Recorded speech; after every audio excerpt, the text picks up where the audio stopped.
ஜூலை 1, 2018 புகாரி அப்படின்னு சொல்லப்படுற இடம் டெல்லியில இருக்கு. இந்த டெல்லியில ஒரு ஃபேமிலி வந்து வாழ்ந்துகிட்டு இருக்காங்க. அந்த ஃபேமிலி பாத்தீங்க அப்படின்னா ஒரு பெரிய ஃபேமிலி. அந்த ஃபேமிலியில பல பேர் இருந்துகிட்டு இருக்காங்க.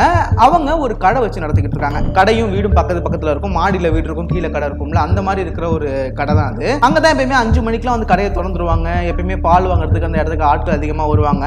ஜூலை 1, 2018 அப்ப காலையில அவரோட ஃப்ரெண்டோட எப்பயுமே அந்த வீட்டுல இருக்க ஒரு ஆள் வந்து வாக்கிங் போவாங்க. அவர் அன்னைக்கு வாக்கிங் போறதுக்கு வரல. சோ நல்லா தூங்கிட்டு இருப்பாரு போல அப்படின்னு அவரும் விட்டுறாரு. அவர் வாக்கிங் போயிட்டு ரிட்டர்ன் வரும்போது ஒரு 6 மணி 7 மணி டைம்ல கடையை திறக்கல. என்னமோ கடையை திறக்கலன்னு நிறைய பேர் கடைக்கு வெளியே நிக்கிறாங்க. பால் வாங்குறதுக்கு எப்பயுமே அங்கதான் வருவாங்க. கடையை திறக்கலன்னு என்னடா இன்னமும் தூங்கிட்டு இருக்கான் போல அப்படின்னு சொல்லி அவருக்கு போன் பண்றாங்க. அவரோட ஃப்ரெண்டு போன் பண்ணும்போது ரிங் அடிக்கிற சத்தம் வீட்டோட மாடியில இருந்து கேக்குது. ஆனா யாருமே போன் எடுக்க மாட்டாங்கன்னு தெரியுது. சரி நம்ம மாடியில போயிட்டு அவங்கள எழுப்பி கொண்டு வரலாம், கூட்டு வரலாம் கடைக்கு அப்படின்னு சொல்லி ஒரு மாடிக்கு போறாரு. மாடிக்கு போயிட்டு கதவை வந்து தட்டலான்னு தள்ளுறாரு. கதவு ஓப்பன் ஆகுது. கதவு வந்து மூடாம உள்ளந்து தாப்பால் போடாம அப்படியே இருந்திருக்கு. ஸோ இவரும் கதவை திறந்துட்டு உள்ள போறாரு. உள்ள போய் பார்த்தா அவரோட வாழ்க்கையிலேயே மறக்க முடியாத ஒரு சம்பவத்தை அன்னைக்கு பாக்குறாரு. அந்த வீட்டுல 11 பேர் வந்து இருந்துகிட்டு இருக்காங்க. அதுல 10 பேர் தன்னோட வீட்டோட ஹால்ல, சில வீட்டெல்லாம் பழைய வீட்டெல்லாம் பாத்தீங்கன்னா மேல வந்து கம்பியா இருக்கும். மழை பெஞ்சாலோ வெயில் அடிச்சாலோ அப்படியே வந்து இருக்கும்ல, இந்த மாதிரி பழைய படங்கள்ல பார்த்துருப்பீங்கல்ல, அந்த மாதிரியான கம்பியில 10 பேரும் அந்த குடும்பத்துல இருக்கவங்க தூக்கு மாட்டி இறந்து போயிருக்காங்க. சின்ன குழந்தையில இருந்து பெரியவங்கல இருந்து இருக்கிற எல்லாருமே தூக்கு மாட்டி இறந்து போயிருக்காங்க. அந்த இன்னொரு பாட்டி ஒருத்தவங்க அந்த வீட்டுல இருந்தாங்க. அவங்க பெட்ல கழுத்தை நெரிக்கப்பட்டு இறந்த நிலைமையில கிடக்குறாங்க. அவங்களோட வாய், காது, கண்ணு எல்லாமே கட்டப்பட்டிருக்கு. இதை பார்த்து அதரண்டு போய் கீழே ஒடியாந்து வந்து எல்லாத்தையும் சொல்றாரு. போலீஸ் கால் பண்ணி சொல்றாங்க, இந்த வீட்டுல 11 பேருமே இறந்துருக்காங்க, 10 பேர் தூக்கு மாட்டி இறந்து போயிருந்திருக்காங்க அப்படின்றத போலீஸ் கிட்ட சொல்றாங்க. போலீஸ் அந்த ஸ்பாட்டுக்கு வராங்க. போலீஸ் வந்து பார்த்துட்டு அரண்டு போறாங்க. போலீஸ் எடுத்த உடனே இந்த இன்வெஸ்டிகேஷன் எப்படி ஸ்டார்ட் பண்றாங்கன்னா, இது ஒரு கொலையா இருக்கும் அப்படின்னு சொல்லி தான் ஸ்டார்ட் பண்றாங்க.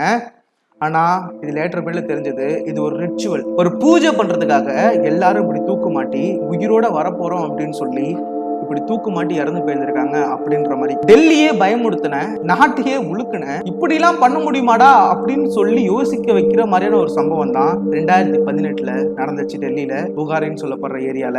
இப்படி வந்து ஒரு போட்டோ பாக்குறீங்கல்ல, லலித் அப்படின்னு சொல்லப்படுற இவன் தான் எல்லாத்துக்கும் காரணம். எல்லாரையுமே பிரெயின் வாஷ் பண்ணி எல்லாரையுமே தூக்குல மாட்டி விட்டது இந்த ஒரு ஆள் தான். ஸோ இதை பத்தி தான் இன்னைக்கு வீடியோல பார்க்க போறோம். டெல்லியில புகாரின்னு சொல்லப்படுற ஒரு ஏரியால இருக்கிற ஒரு குடும்பம் தான் இவங்க. இந்த குடும்பத்துல கிட்டத்தட்ட 11 பேர் கிட்ட இருக்காங்க. இந்த 11 பேருமே நார்மலா இருக்கிற ஆட்கள் தான். எப்பயுமே கடைக்கு வருவாங்க, ஒரு பிசினஸ் நடத்திக்கிட்டு இருக்காங்க. சின்ன சின்ன பசங்கலாம் ஸ்கூலுக்கு போயிட்டு வருவாங்க. இந்த சம்பவம் நடக்கிறதுக்கு 11 நாளுக்கு முன்னாடி தான் இந்த வீட்டுல இருக்க ஒரு பொண்ணுக்கு என்கேஜ்மெண்ட் நடந்திருக்கு. 11 நாளுன்றத ஞாபகம் வச்சுக்கோங்க. 11 நாளுக்கு முன்னாடி என்கேஜ்மெண்ட் நடந்திருக்கு. வீட்டுக்கு வெளில ஒரு பைப் மாதிரி ஒரு விஷயம் வந்து இருந்திருக்கு.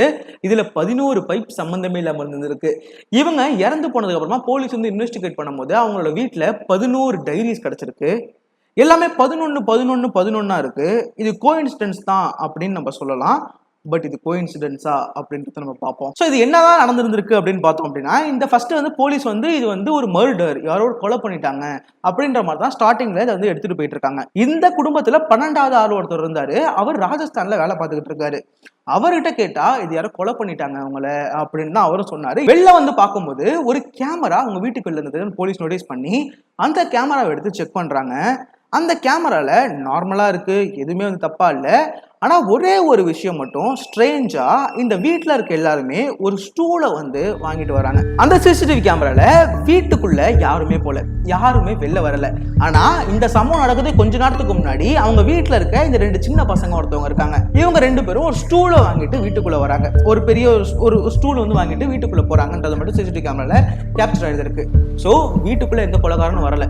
அப்ப என்னமோ உள்ளதான் நடந்திருக்குன்னு சொல்லி வீடு ஃபுல்லா போய் போலீஸ் சர்ச் பண்றாங்க. சர்ச் பண்ணும்போது ஒரு 11 டைரி கிடைக்குது. ஸ்ட்ரேஞ்சான விஷயத்துல ஒரு 11 டைரி கிடைக்குது. இந்த 11 டைரியும் 11 வருஷமா எழுதப்பட்ட டைரி.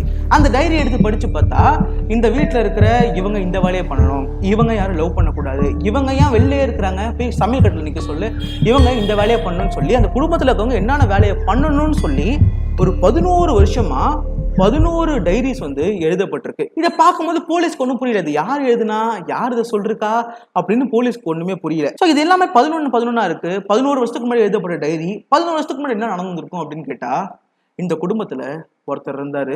2007 இந்த சம்பவம் நடக்கிறதுக்கு 11 வருஷத்துக்கு முன்னாடி போபால் சிங் அப்படின்னு சொல்லப்படுற இந்த குடும்பத்துல தலைவரா இருந்தாரு. அவர் தான் இந்த பாட்டி இருக்காருல்ல, 80 வயசு பாட்டி ஒருத்தவங்க இருக்காங்கல்ல, அவங்களோட ஹஸ்பண்ட். அவர் 2007 இறந்து போயிடுறாரு. இறந்து போன உடனே குடும்பமே துக்கத்துல போறாங்க. எல்லாருமே ஒழுங்கா ஆட்டி பேசுகிறது கிடையாது. அப்பாவை எல்லாருக்குமே பிடிக்கும், ஆனா அப்பா வந்து இல்லைன்னு உடனே யார் அந்த குடும்பத்தை அடுத்து எதுக்கு கொண்டு போறது அப்படின்ற ஒரு பிரச்சனை வருது. புவனேஸ்வரன் சொல்லப்படுற அந்த போபால் சிங்கோட பையன், பெரிய பையன் தான் இதுக்கப்புறம் லீட் பண்ண போறாரு அப்படின்ற மாதிரி இருந்துகிட்டு இருக்கு.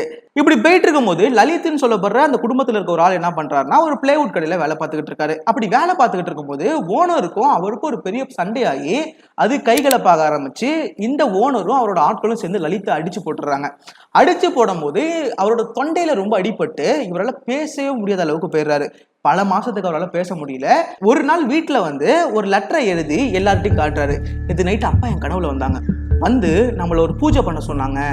எனக்கு இந்த பூஜையை பண்ணா என் குரல் திருப்பி வரும் அப்படின்றத அப்பா எனக்கு கனவுல சொன்னாங்க அப்படின்னு ஒரு விஷயத்த சொல்றாங்க. வீட்டுல யாராலும் நம்ப முடியல. என்னடா அவன் இறந்து போனவர் எப்படிடா கனவுல வருவாரு அப்படின்ற மாதிரி யோசிக்கிறாங்க. சரி பரவாயில்ல, அந்த பூஜையை பண்ணுவோன்னு சொல்லி அந்த பூஜையை பண்றதுக்கு உட்காடுறாங்க.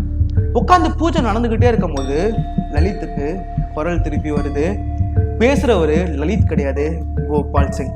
இறந்து போன அவங்க அப்பாவோட வாய்ஸ்ல லலித் பேசுறாரு. வீட்டுல இருக்க எல்லாருமே அரண்டு போறாங்க. இப்போ லலித் வந்து அப்பாவோட குரல்ல பேசிக்கிட்டு இருக்காரு அப்படின்ற மாதிரி. அப்போ வந்து லலித் சொல்றாரு, என்னோட ஆவி இந்த லலித்தோட உடம்புக்குள்ள பூந்துருச்சு, நான் தான் கோபால் சிங் அப்படின்னு சொல்றாங்க. வீட்டுல இருக்க எல்லாரும் நம்பிடுறாங்க. அதுதான் இங்க பிரச்சனை. வீட்டுல இருக்க எல்லாருமே வந்து நம்பிட்டு போபால் சிங்கோட ஆவி உண்மையாலே ஒரு உடம்புக்குள்ள வந்துருச்சு அப்படின்றத நம்ப ஆரம்பிக்கிறாங்க. போபால் சிங்கோட ஆவி தான் இந்த குடும்பத்தை வழி நடத்த போது லலித்தோட உடம்புக்குள்ள இருந்துகிட்டு அப்படின்றத லலித் சொல்ல ஆரம்பிக்கிறாரு. வீட்டுல இருக்க நம்ப ஆரம்பிக்கிறாங்க. லலித்தை வந்து அவர் தான் தலைவராக்கி அவர் தான் இந்த குடும்பத்தை நடத்தணுன்ற மாதிரி சொல்றாங்க. என்ன சொன்னாலும் அப்படியே வீட்டுல இருக்க எல்லாரும் நம்ப ஆரம்பிக்கிறாங்க. ஒரு புக்கை வந்து எழுதுறாரு, ஒரு டைரி வந்து எழுதுறாரு. அந்த டைரியில கோபால் சிங் என்னென்ன சொல்றாரு என்கிட்ட அப்படின்றத ஒரு டைரியா எழுதுறாரு. அந்த டைரியில வீட்டுல இருக்கிற இந்த சின்ன பசங்க இதை பண்ணணும், வீட்டுல இருக்கிற இவங்க சமையல் கட்டையில இருக்கணும், வீட்டுல இருக்க எல்லாருமே இந்த மாதிரி லவ் பண்ணக்கூடாது, வீட்டுல இருக்கவங்க இந்த வேலையை பண்ணணும் அந்த வேலையை பண்ணணும்னு சொல்லி ஃபுல் டைரிய என்ன மாதிரி பண்ணணும் அப்படின்றத 11 வருஷத்துக்கு கோபால் சிங் சொன்னதா லலித் எழுதி வீட்டுல இருக்க எல்லாத்தையும் தராரு. அதை வீட்டுல இருக்க எல்லாரும் ப்ராப்பரா ஃபாலோ பண்றாங்க. இந்த விஷயத்த வெளில சொல்லக்கூடாது, கோபால் சிங் என் உடம்புல இருக்கான்றத வெளில சொல்லக்கூடாதுன்னு அப்பா என்கிட்ட சொன்னாரு அப்படின்றத சொல்றாங்க. வீட்டுல இருக்க யாருமே வெளில அதை சொல்ல மாட்டாங்க.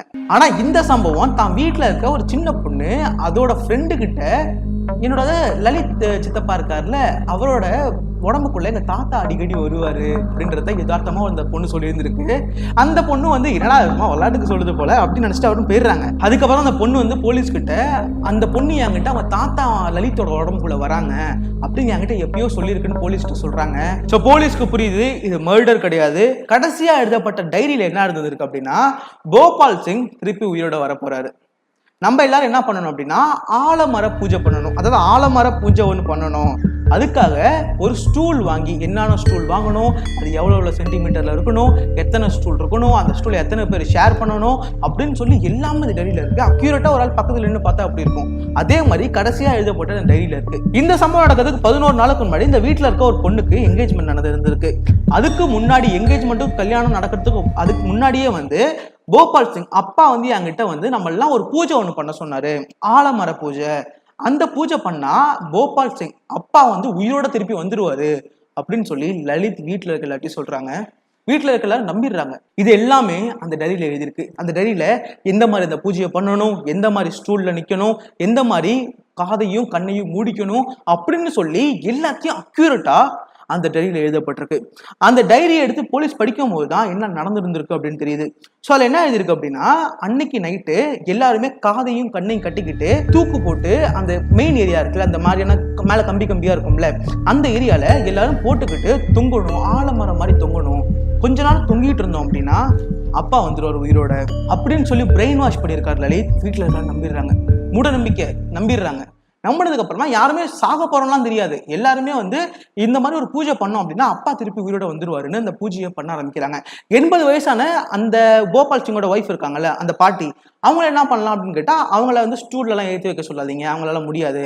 அவங்கள பெட்ல படுத்துக்கிட்டு இருக்கும் போதே வந்து கழுத்தை அப்படி பெட்லயே வந்து இந்த மாதிரியான பூஜை பண்ண சொல்லுங்க அப்படின்னு சொல்லி கழுத்தை கட்டி காதை கட்டி இந்த மாதிரி பூஜை பண்ண சொல்லுங்க அப்படின்ற மாதிரி எழுதியிருக்கு.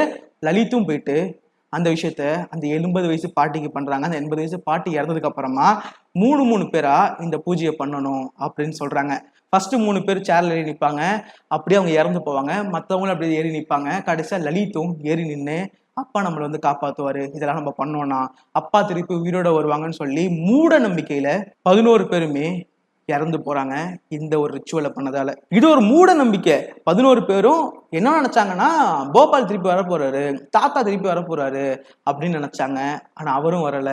இந்த 11 பேரும் இறந்து போயிட்டாங்க.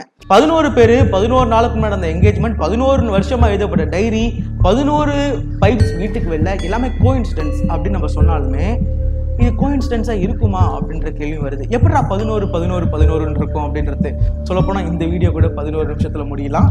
இதுவும் கோஇன்சிடென்ஸா இருக்கலாம். ஸோ இதுதான் நடந்துச்சு 2018 ஜூலை 1 அன்னைக்கு புகாரின்ற ஏரியால ஒரு குடும்பம் பரிதாப நிலையில மூட நம்பிக்கையால இப்படி இறந்து போன சம்பவம். உங்க கருத்துக்களை கீழே கமெண்ட்ல சொல்லுங்க. அடுத்த ஒரு வீடியோல வந்து பாக்குறேன். பாய் ட்ரூப்ஸ்.